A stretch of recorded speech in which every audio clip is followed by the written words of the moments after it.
Chères oreilles inclusives, bienvenue dans le podcast Écrire sans exclure. Je m'appelle Isabelle Meurville, je suis traductrice et formatrice indépendante en français inclusif. Dans cette saison 2 du podcast, je tends le micro à des responsables de services ou d'organisations qui ont choisi la communication inclusive. Pour savoir qui, quand, quoi, comment, pourquoi, ne quittez pas. Pour savoir qui, quand, quoi, comment, pourquoi, ne quittez pas. Pour savoir qui. Bonjour Marlène, je suis ravie de vous retrouver. Bonjour Isabelle. On va démarrer cet entretien avec une présentation. Je vais vous demander de vous présenter pour les personnes qui nous écoutent. Qui êtes-vous, Marlène? Alors, donc je m'appelle Marlène Tivala-Mablé. J'habite aux États-Unis depuis environ une quinzaine d'années et je suis professionnellement chef d'équipe de traduction anglais-français pour une organisation qui s'appelle l'IB, donc Organisation du Baccalauréat International. Alors la mission de l'organisation du baccalauréat international, c'est de développer des compétences et des connaissances essentielles chez les jeunes à travers des programmes d'études qui vont au-delà des disciplines traditionnelles et qui les préparent véritablement à la suite de leurs études, donc supérieures, ou à la vie active. Et pour cela, donc l'organisation développe 4 programmes d'enseignement complets qui vont de la maternelle à la dernière année du secondaire et qui sont proposés dans des établissements du monde entier. Et l'IB met aussi donc beaucoup l'accent sur des savoir-être et un état d'esprit ouvert. Alors, par exemple, la sensibilité internationale, la solidarité et la compassion, entre autres, sont des qualités qui sont importantes et mises en avant dans les programmes de l'IB. Des écoles un petit peu atypiques alors, si je comprends bien. C'est un réseau? Alors, pour devenir une école du monde de l'IB, les établissements doivent suivre un parcours d'autorisation et donc mettre en place, répondre à certaines exigences. Il y a des exigences de formation, des exigences linguistiques, d'intégrité, d'honnêteté, etc., d'inclusion également. Et ces écoles, en fait, sont réparties dans le monde entier, dans beaucoup de pays, dans chaque région du monde, Europe, en Afrique, Asie, etc. Et comment est-ce que vous êtes arrivée là alors? En fait, je pense que j'ai toujours su que je voulais faire un métier en rapport avec l'anglais. Dès mon plus jeune âge, quand j'ai commencé à apprendre l'anglais, donc je suis passionnée de langue, de langage, surtout de la langue anglaise. Euh, et à la fin de mes études secondaires, je me suis un peu posé la question entre l'enseignement et puis la traduction. Et donc j'ai d'abord commencé par l'enseignement. J'ai passé mon CAPES en France. Euh, et puis j'ai enseigné en France 3 années uniquement, en fait. Je pense que je me suis rendu compte que je préférais utiliser mes compétences linguistiques dans un autre domaine. Donc, en fait, c'est un petit peu au fil de discussions, de rencontres que je me suis plutôt dirigée vers la traduction littéraire au début. Ça m'a vraiment énormément plu. Donc, suite à ça, en fait, j'ai décidé de reprendre des études pour vraiment Mhm. parfaire mes connaissances, mes compétences dans ce domaine. Et donc, j'ai obtenu mon master de traduction aux États-Unis. J'ai eu la chance de retourner aux États-Unis. Et puis, à la fin de mon master, euh, une amie m'a transféré une annonce comme quoi à l'IB, il recherchait à pourvoir un poste de traduction. Donc, comme l'IB est dans le domaine de l'éducation, je me suis dit qu'avec mon bagage en éducation et puis de traduction, je correspondais bien au poste. Donc, voilà, je suis arrivée à l'IB en 2011 en tant que traductrice et puis j'ai gravi un petit peu les échelons. Je suis maintenant dans mon poste Mhm. de chef d'équipe depuis 2019. D'accord, super, bah, bravo. Merci. Bravo pour ces échelons. Et donc, comment est organisée la gestion de toutes ces langues? Donc, vous avez des collègues sur d'autres combinaisons de langues. Comment est-ce que c'est géré ce réseau international? Vous disiez tout à l'heure avec voilà, plein de langues, des établissements un peu partout dans le monde. Comment se fait la communication alors? Alors, l'IB a fait toutes ses communications dans trois langues qu'on appelle des langues de travail. Donc, l'anglais, qui est aussi la langue de, des employés en interne. Euh, donc, l'anglais, le français et l'espagnol.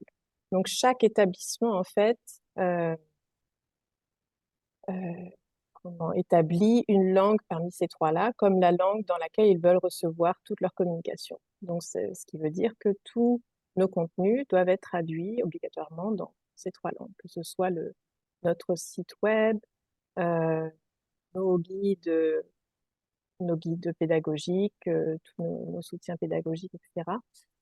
Tout doit être traduit dans ces trois langues. Et ensuite, nous avons plusieurs langues d'accès, comme on les appelle. Et donc là, on a des contenus bien spécifiques ou des programmes bien spécifiques qui sont enseignés dans certaines parties du monde où on parle ces langues d'accès. Et donc, pour citer les principales, je dirais l'allemand, l'arabe, le japonais, le coréen et le chinois. Donc, en interne, j'ai mon homologue en espagnol, euh, en arabe et en chinois et en japonais et aussi en coréen. On n'a personne en interne en allemand. Euh, mais voilà, c'est à peu près la façon dont... C'est déjà pas mal, hein? C'est déjà pas Oui, mal. Ça fait un bon bouquet de langues à gérer. Comment est-ce que se passe la communication entre les différentes équipes alors? Vous avez des moments, des temps pour partager? alors je vous avoue que c'est pas forcément évident avec mes collègues japonais et coréennes, puisque on se trouve à plus de 12 heures d'écart. Moi, je Eh ouais. suis située à Washington et puis mon collègue japonais est à Tokyo, il me semble. Et puis ma collègue coréen est à Singapour. Donc 12 heures d'écart avec elle, plus avec lui. Et je communique beaucoup avec mon collègue en espagnol, puisqu'on travaille vraiment sur les mêmes projets. Euh, on échange beaucoup et puis forcément on a beaucoup échangé quand on est passé à l'écriture inclusive Mhm, pour essayer d'aligner certaines choses. Voilà, on essaie beaucoup d'aligner aussi sur la terminologie, parce qu'on a quand même des langues très proches. Euh, on s'entraide comme ça, voilà, comme vous avez fait en espagnol, on part plutôt sur cette idée-là. Et on essaie, à défaut de rester proche de l'anglais, on essaye des fois de rester plus proche avec l'espagnol, entre l'espagnol et le français. mhm. Oui, c'est les trois langues pivots dont vous parliez Oui, tout à oui, l'heure, qui sont vos langues de travail vraiment de oui, base. tout à fait. Mhm. Donc, ça veut dire que à la fois vos partenaires, enfin, les équipes d'enseignants et enseignantes, mais aussi les jeunes qui seraient intéressés par les établissements, sont destinataires de vos communications dans toutes ces langues et ce que vous appelez les langues d'accès? Oui, tout à fait. Alors, surtout, en fait, on écrit surtout pour les établissements qui ensuite euh, font passer toutes ces informations aux élèves. Euh, on a quelques communications qu'on rédige pour les établissements et c'est aux établissements ensuite de les redistribuer aux élèves, donc des posters, enfin, des Mhm. affiches, choses comme ça. On n'écrit pas directement, je dirais, aux élèves. Donc, en termes de valeur, vous avez commencé à lâcher le mot-clé Oui, de l'écriture inclusive. Comment est-ce que vous avez eu connaissance du français inclusif? Est-ce que c'est une démarche personnelle? Est-ce que c'est une lecture qui a déclenché quelque chose? Je crois comprendre qu'il y a des valeurs à l'IB qui sont porteuses quand même, qui amènent un peu naturellement aux langues inclusives. Comment est-ce que ça s'est passé pour vous, en fait? comme beaucoup, je pense que j'ai découvert le terme français inclusif ou écriture inclusive dans la presse, Mhm. présenté très simplement comme l'ajout d'un point et d'un E par-ci par-là pour ajouter, euh, pour ajouter le féminin. Et c'était vraiment polémique.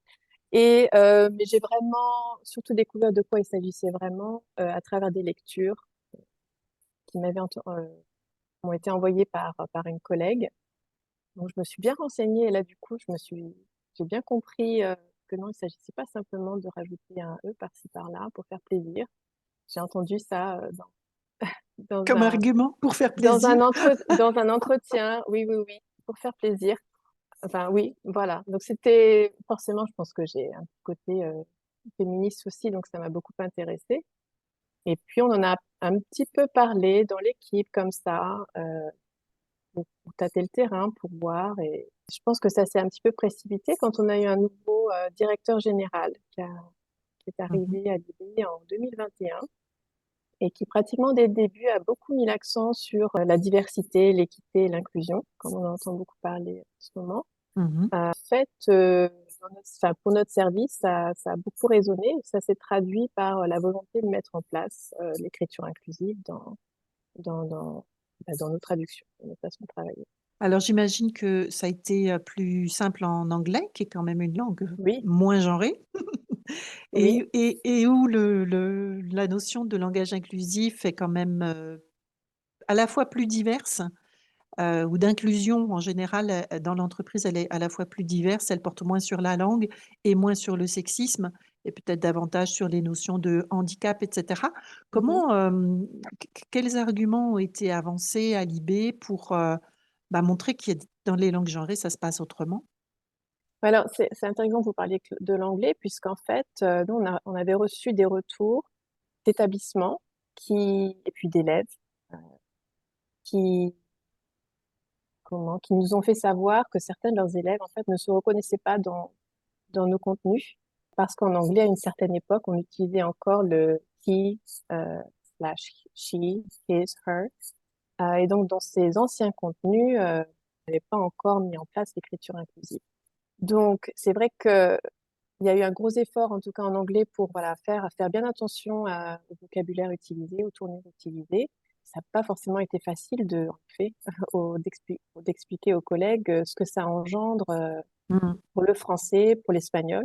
Euh, dans d'autres langues, ça ne posait aucun souci, si je peux me permettre de parler de souci. Mais je pense qu'en chinois, en coréen, en japonais, la question ne se pose pas. Mon collègue en arabe, par contre, lui, on explore encore ce qu'il est possible de faire. Là, par exemple, on est en train de mettre à jour une bonne dizaine de guides pédagogiques en anglais, puisqu'il s'agit simplement de changer ce his et her en, en them. Mais en français, ça serait toute une refonte, toute une Mhm. republication, tout un remaniement complet du guide, 50 pages. Ce sera un travail énorme. Donc voilà, Mhm. vraiment des. Donc, qui va être fait ultérieurement en fonction C'est des ça. choix du they singulier qui est fait en anglais? Oui. Comment se passe donc ça s'est passé quand? À quelle période à peu près, grosso modo? Ça fait combien de temps que l'IB a pris la décision d'appliquer de langue inclusive sur ces 3 langues de travail? Ça fait quelques années déjà. On a vraiment commencé à mettre en œuvre l'écriture inclusive, je dirais, au mois de juin l'année dernière. Et il y a eu tout un travail en amont qui s'est commencé en 2021. Donc Mhm. c'est tout récent, c'est vraiment tout récent. Donc comme je disais, oui, avec ce nouveau directeur général et puis la volonté de répondre aux établissements, aux besoins des élèves, de se reconnaître dans nos contenus et donc de ne plus utiliser le masculin générique, de plus se cacher derrière ce masculin générique qui faisait encore partie de notre, qui était sur notre page de droit d'auteur pour expliquer pourquoi on l'utilisait pour des soucis de Mhm. place. La première étape, ça a été de doubler déjà, masculin-féminin. Est-ce qu'il y a une prochaine étape qui serait envisageable sur les personnes non binaires et d'utiliser peut-être des pronoms comme Yel ou des néologismes pour inclure au-delà de la binarité aussi des jeunes qui se sentiraient plus concernés par ces aspects-là, de besoin d'être nommé aussi? Oui, tout à fait. Alors, nous, en fait, on a procédé un petit peu par priorité. Qu'est-ce qu'on veut voir en priorité ou qu'est-ce qu'on veut utiliser comme stratégie dans nos textes en priorité? Et la priorité, c'est, comme vous le dites, le- c'est d'utiliser un français non genré dans Mhm, autant que possible. Donc, pour ça, on utilise des termes épicènes, on utilise des noms collectifs, passer par la voix active, pardon, la voix passive, les transpositions, donc changer mhm, un adjectif de l'anglais en un substantif en français, ce genre de choses. Et puis, si ces stratégies ne marchent vraiment pas, puisqu'on doit vraiment nommer une personne, enfin, un rôle, là, du mhm. coup, on passe sur une stratégie plutôt non sexiste où on va utiliser en effet la double flexion en nommant les deux genres. On a aussi intégré, depuis que le Robert l'a rajouté dans son dictionnaire, on a rajouté la possibilité d'utiliser IEL pour parler de personnes non binaires. On n'a pas eu encore l'occasion de l'utiliser, euh, mais on le restreint aux personnes non binaires. Oui, c'est-à-dire que le YEL, il a un peu servi aux deux. Il a servi à la fois à nommer des personnes non binaires, mais beaucoup de gens aussi, on le voit, ça glisse dans le grand public et l'utilisent pour simplement contracter ils et elles, ou Mhm. il et elle, au singulier ou au pluriel. Donc il y a un peu ces deux acceptions. Alors, je comprends, oui, effectivement, vous le réservez pour des personnes non binaires qui en feraient la demande. Voilà. Donc ça, c'est au niveau informatique, ça veut dire que tous vos écrans d'interface avec à la fois le corps professoral et les jeunes ou en interne avec les équipes de l'IB. Ça veut dire que l'interface, elle est complètement revisitée aussi, révisée, par exemple, pour proposer monsieur, madame, enlever le mademoiselle, j'imagine, ce genre de choses sur les civilités. Oui, Mademoiselle, ça faisait un petit bout de temps qu'on l'utilisait plus. Alors, dans une situation idéale, oui, ça aurait été vraiment bien qu'on puisse revisiter toutes nos plateformes, tout notre site web, mais ça représente un travail considérable. On n'a malheureusement pas capacité interne, externe de prendre en charge tout ce travail de rétroaction, en fait. Mhm, Euh, mais on s'efforce vraiment de tout ce qui est nouveau depuis 2002, enfin, depuis qu'on a mis en place l'écriture inclusive, tout ce qui passe par nos mains est retravaillé, parce qu'on a quand même beaucoup de contenu recyclé. Tout ce qui est nouveau contenu, forcément, est écrit de manière inclusive. Et puis tout ce qui est nu recyclé est retravaillé pour que tous les segments, pour que le document entier soit inclusif. J'aimerais pouvoir en faire plus et puis que notre site web puisse être entièrement inclusif, mais voilà, il faut aussi être réaliste et puis voir ce qui est possible de faire avec nos capacités, notre temps.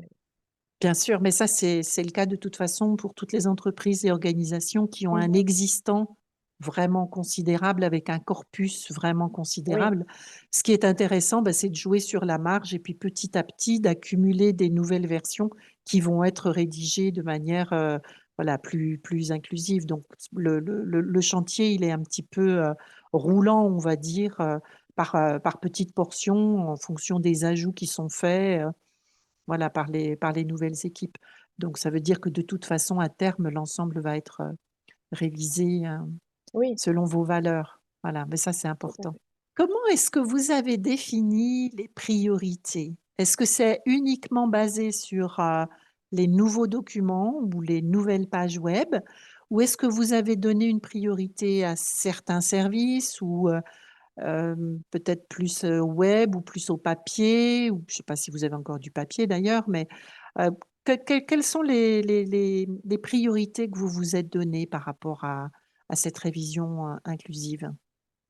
Alors au tout début, on s'est focalisé sur tout ce qui était communication directe avec les établissements, Mhm, courriel, etc., marketing, communication en général, puisqu'en général, c'est ce genre de contenu qui est du contenu neuf. mhm, Euh, donc voilà, c'était notre priorité numéro un. Tout début, on a mis en place l'écriture inclusive. On avait aussi des guides de sciences, donc des guides pédagogiques de sciences qui allaient sortir, donc qui étaient terminés et qui allaient sortir, donc cette année, ils sont sortis, publiés en février, là, au tout début du mois. On les a retravaillés. Ils avaient été terminés, finalisés et écrits de manière assez traditionnelle avec un masculin générique. Et on s'est dit, d'ici à ce qu'ils sortent, on aura publié notre guide de style, on aura mis en œuvre l'écriture inclusive et on peut pas publier des guides qui ne respectent pas ce guide de style. Donc on les a retravaillés. Donc on a tout repassé. C'est des guides qui font chacun 100 pages. Et donc on a mis nos yeux de lynx à contribution pour repérer tous ces masculins génériques et puis, euh, et puis se dire que oui, en fait, tous nos contenus se prêtent à l'écriture inclusive. Et puis ça a été un très bon défi et puis un travail d'équipe, puisque chacun a repris son guide. Et, Donc là, c'est des manuels qui servent de support d'éducation, c'est des manuels tout à scolaires, fait. le manuel Oui, de sciences. oui, D'accord. Ok, ça, c'est chouette parce que là, pour le coup, vous êtes en contact direct avec les jeunes qui vont recevoir aussi cette information en mode oui. inclusif.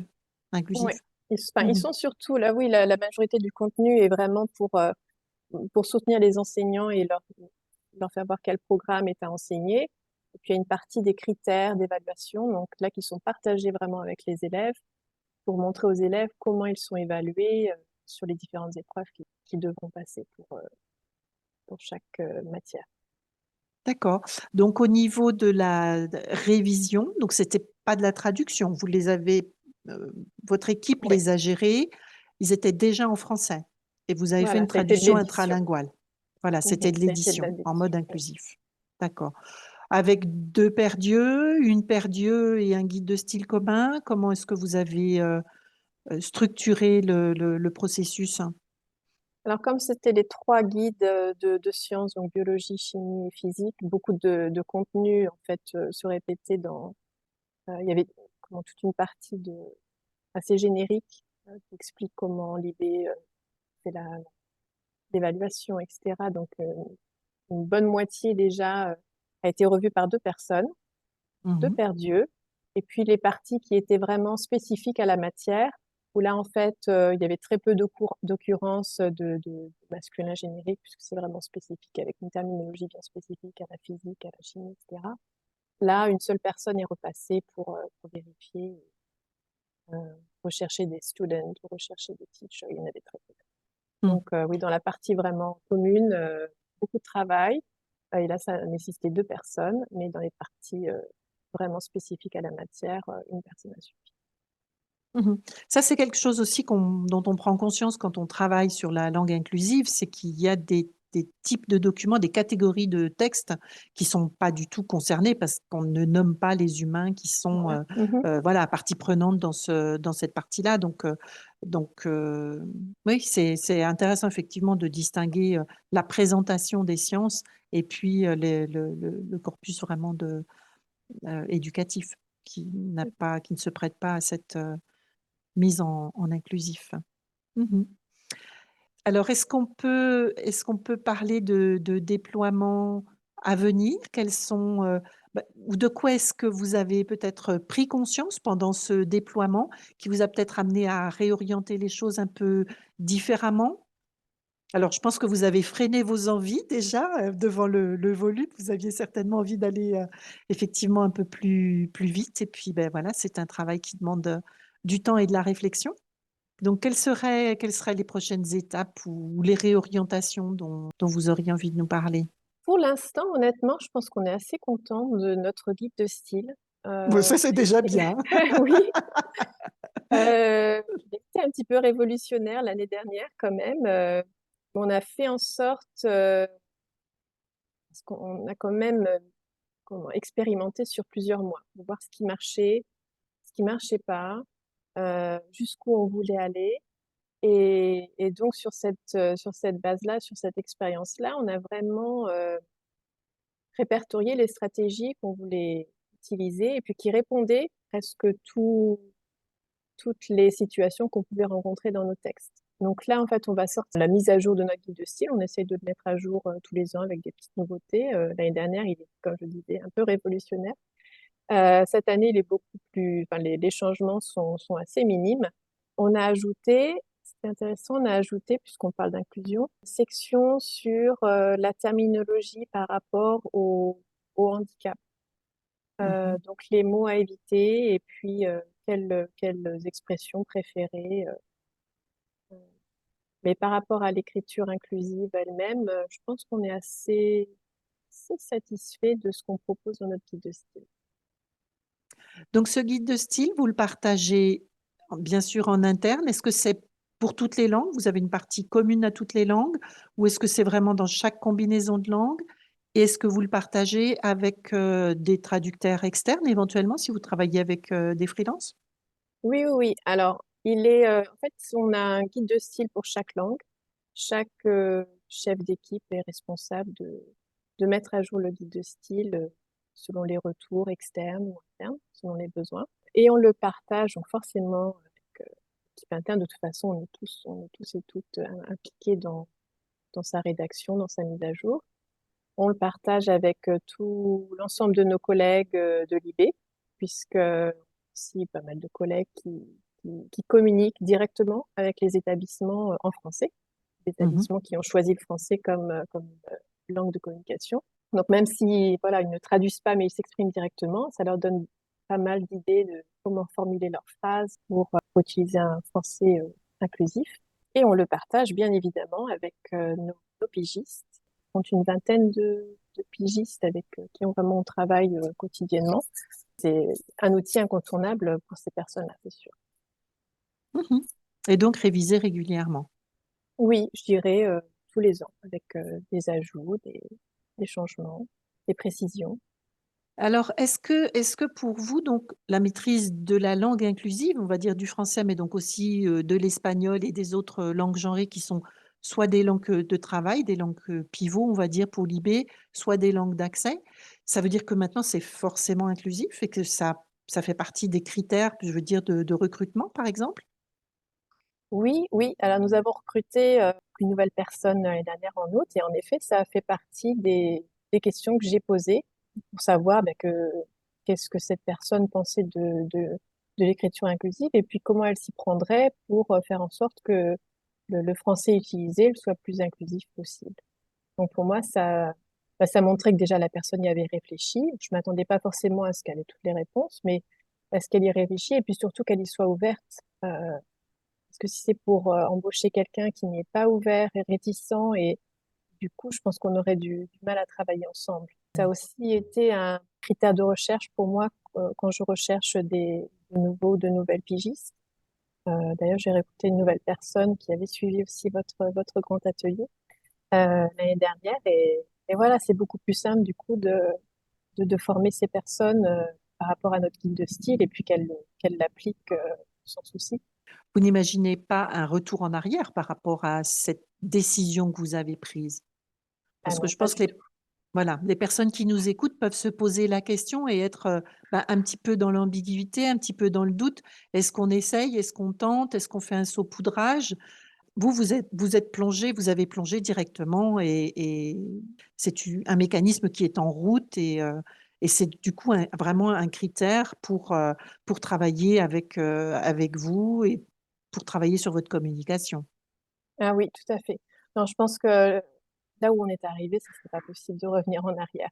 Et Mm. puis, on a pris de nouveaux automatismes, on a traîné nos yeux pour repérer tous ces masculins génériques. Et puis même, c'est maintenant ancré dans la mentalité. Euh, ça nous a fait ouvrir les yeux sur beaucoup de choses et ce serait pas possible de retourner en arrière. Non, et puis de retourner au Moyen Âge. Mais on parle à tort du Moyen Âge comme d'une période sombre et rétrograde, mais au Moyen Âge, les femmes étaient nommées au féminin. C'est après que ça s'est gâté. Le masculin générique est venu voilà, s'imposer, mais pas avant le 15e, 16e, quand on a commencé à tourner en dérision les suffixes en S. Mhm. Mais au Moyen Âge, les femmes étaient nommées au féminin. Est-ce que vous voyez autre chose que vous auriez envie de partager avec les personnes qui nous écoutent et qui, comme vous, dirigent un service de traduction ou de communication, ou peut-être même une entreprise et qui hésiteraient encore à franchir le pas? Qu'est-ce que ça a changé pour vous? Alors, vous venez de nous parler de la prise de conscience sur laquelle il ne serait pas question de revenir en arrière. Quels seraient les autres arguments que vous pourriez avancer par rapport à cette décision, cette adoption? Alors, moi, je sais que oui, le changement, tout changement fait un peu peur, mais quand on sait que ce changement va dans le bon sens, faut pas hésiter, se lancer. Nous, on a eu un petit peu peur, en fait, que l'écriture inclusive, enfin, qu'on nous impose, en fait, de revenir en arrière et de retravailler tous ces contenus depuis des années. Et en fait, non, on s'est vraiment dit non, on va partir à partir de maintenant. Voilà, tout ce qu'on va créer, tout ce qu'on va publier, ça va être inclusif. On a été quand même assez réaliste par rapport à ce qu'on pouvait s'imposer, par rapport à ce qu'on pouvait faire avec nos ressources, avec les pigistes qu'on avait, le temps qu'on avait. Et ça, je pense que c'est important de pas être non plus trop ambitieux et d'évaluer les choses par rapport à ses ressources. Mais de s'imposer quand même, de se dire, voilà, à partir de maintenant, on est inclusif et on ne fait pas les choses à demi-mesure. Je pense que ça Mmh. aussi, ça a été important pour nous on s'est posé beaucoup de questions en équipe. Ah oui, là, je suis un peu bloquée par-ci, ça serait peut-être mieux de le laisser au masculin. Non. On a toujours, on a toujours réussi, en fait, et je pense que ça a pas mal redynamisé l'équipe et puis les échanges entre nous. C'est beaucoup entraidé quand on travaillait sur des textes de chacun de notre côté. Ça, on s'est beaucoup entraidé pour quand quelqu'un était bloqué et puis et dire non, on est parti maintenant avec cette optique-là, on va jusqu'au bout et puis voilà, on peut dire ça comme ça. Et en fait, on avait enfin, à chaque fois une réponse inclusive à partager pour aussi se rassurer que c'était possible. Donc en fait, vous nous confirmez que c'est pas enfin, adopter le français inclusif ou une communication inclusive, c'est pas tant un problème technique au sens linguistique, trouver les mots qui, mais c'est plus, une question d'habitude, d'entraîner un peu notre cerveau et nos yeux de lynx, comme vous disiez tout à l'heure, à identifier les masculins génériques et à se plonger dans la tête, en fait, des lectrices qui ne se sentiraient pas reconnues, par exemple. Et c'est plus ça, c'est plus une question d'habitude, de prendre une nouvelle habitude? Oui, je pense que oui. Vous avez trouvé des solutions pour contourner vos masculins génériques, même quand c'était un peu, voilà, que ça saute la solution sautait pas aux yeux immédiatement, quoi? Mmh. Oui, oui. Non, c'est vrai que ça peut prendre un petit peu de temps et puis un travail de groupe. Parce que bon, nous, on a la chance d'avoir une équipe, on est 5 dans notre équipe de Français. Et puis, quand on a eu la volonté et puis qu'on s'est dit c'était comme ça, on s'est vraiment, tous et toutes mis, on s'est entraidés. Et je sais que pour des pigistes, c'est peut-être moins évident parce que ces personnes se trouvent seules devant leur texte et puis euh, trouver une reformulation pour éviter un générique, c'est pas toujours évident, c'est sûr. Ça demande de prendre, effectivement l'habitude. Tout à l'heure, vous disiez que vous contourniez donc le masculin générique avec, des doublets, des épicènes, des collectifs, des formules peut-être plus impersonnelles. Comment est-ce que vous avez tranché sur le cas du point milieu? Péril Oui. mortel. Alors, donc on l'a rajouté à notre guide de style comme, je dirais, en bas de l'échelle des priorités, puisqu'on a essayé de rester quand même assez traditionnel dans notre guide de style. Je pense que le style à Libé en français a toujours été assez traditionnel, dans un registre assez soutenu et une grammaire traditionnelle. Donc, on est resté, comment dire, je vais pas dire simple, mais on l'a quand même ajouté dans notre guide de style avec le point médian Mmh. et en précisant que dans des endroits où, dans des tableaux par exemple, par souci de place, on pouvait l'utiliser. Mais on préfère vraiment la double flexion, masculin, Donc féminin. et donc pas de trait d'union, par exemple? Vous n'adoptez pas d'autres, marqueurs typographiques? Non, non, non, on a vraiment opté pour le point milieu. Alors nous arrivons à la conclusion. Est-ce qu'il y a quelque chose que vous auriez aimé savoir plus tôt, peut-être au début de votre démarche, quelque chose qui aurait pu faciliter cette adoption du français inclusif? Je pense que ce qui était un petit peu difficile, c'est de trouver des ressources par rapport à la traduction. Je pense que si on avait eu plus de ressources de la mise en place de l'écriture inclusive par la traduction, enfin, suite à une traduction, ça aurait été vraiment bien utile. Je pense que oui, j'aurais peut-être aimé bien savoir dès le départ que en fait mon équipe allait suivre et puis que ça allait redynamiser l'équipe, parce que quand on commence à parler de remettre toute une façon de travailler en question, ça fait peur, ça suscite des inquiétudes et peut-être au début des rejets, avec les arguments qui rassurent. Du coup, c'est passé et même certaines personnes qui étaient réticentes sont devenues des champions de l'écriture inclusive. Donc, ça, oui, je Ah, pense ben que j'aurais bravo! bien aimé, aimé le savoir dès le départ que ça allait en fait très bien se passer. Bon, c'est que vous avez su mener le projet avec l'énergie, l'enthousiasme, voilà, qui était pertinent et du coup, vous avez emmené tout le monde effectivement et levé les réticences. Eh ben, bravo en tout cas, Marlène, bravo. Merci Alors, beaucoup. petite question subsidiaire pour les oreilles. Qu'est-ce que vous écoutez en ce moment? Alors, j'écoute beaucoup de femmes avec leur guitare. Je suis très chanson calme, apaisante. J'aime beaucoup First Aid Kit, qui est un Mhm. groupe de ces deux sœurs suédoises, des voix magnifiques. Euh, J'écoute aussi Marie Sue. Je suis pas sûre de prononcer son nom bien comme il faut, mais pareil, une voix magnifique avec une grande guitariste, je trouve. Voilà, ce genre de musique. Je Super, fais ben moi-même de la merci. guitare, donc je me Ah, lance. voilà. Recommandation de guitariste par une guitariste.